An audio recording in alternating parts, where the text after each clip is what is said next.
U.S. President Donald Trump will be under pressure from American farmers to tone down his tough approach with China after Beijing responded to U.S. penalties on Chinese goods with punitive 25% tariffs on U.S. soybeans, playing one of its biggest cards in the escalating trade conflict with Washington. Beijing included soybeans in its list of 106 imported American items that will be subject to the retaliatory duties announced on Wednesday. When in place, the added tariffs will deeply hurt Washington and American farmers, given that the crop is the highest valued U.S. export to China, worth $14 billion annually.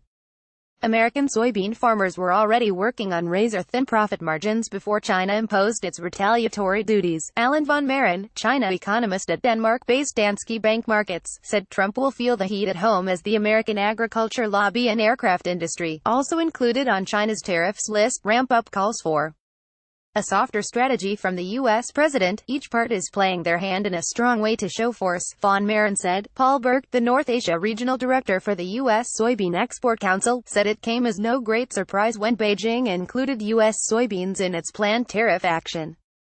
Who will be the winners and losers in a China-U.S. trade war? Beijing had made it clear last September that U.S. soybeans could be hit in a U.S.-China trade war, he said. But it was unfortunate that the moves would hurt both American farmers and Chinese soy processors and consumers, Berg said. We are regretful that the duties are as high as they are because our modeling shows that this will have quite a severe impact on the volume of U.S. soybeans that China would likely import.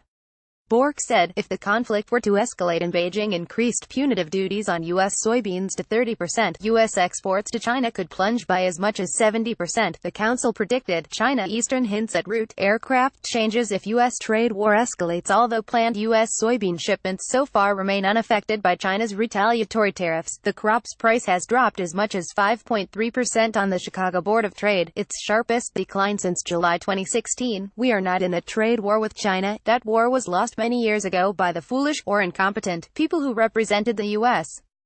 Now we have a trade deficit of $500 billion a year, with intellectual property theft of another $300 billion.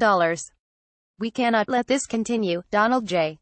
Trump, at Real Donald Trump, April 4, 2018. If China's tariffs were enacted, American farmers could increase exports of soybeans to the European Union, Japan, South Korea, Thailand and other markets, Berg said, but such a move would occur only after the U.S. industry had taken a hit. Beijing's measures followed the Trump administration's imposition of similar penalties on Chinese goods, a move that Washington said was tied to the results of an investigation by the U.S. Trade Representative's office into China's alleged theft of intellectual property. Besides soybeans, the tit-for-tat trade measures that have marked the most significant confrontation in decades between the world's two largest economies also have targeted major items such as Chinese manufacturing machinery and American pork products. Erlendeck, agriculture and trade research manager at China Policy, a Beijing-based consultancy, said China might be willing to endure the impact of Trump's trade actions if its soybeans tariffs bring the U.S. president to the negotiation table. While China is playing a hard card, they know the U.S. soybean community will be very scared, and they are powerful towards Trump, X said. By putting soybeans out there, China seems to be signaling that they're willing to take the hit in the shorter term in order to win this in the longer term. China has already shifted its subsidy policies to favor domestic soybean production, accelerating a long-term strategy to hedge away from dependency on U.S. soybeans, X said. But China's domestic soybeans are not genetically modified, as U.S. imports are, making them more expensive as livestock feed. While Trump's tariffs may not entirely deter China from buying U.S. soybeans, the measures are likely to prompt China to draw from its state food reserves in the short term and turn to other exporters such as Brazil and Argentina in the long term, according to Tommy Wu, an Oxford economics senior economist. China says it imposed tariffs on U.S. products to protect national interest. It is not clear whether these other countries would have the capacity to fill in the gap,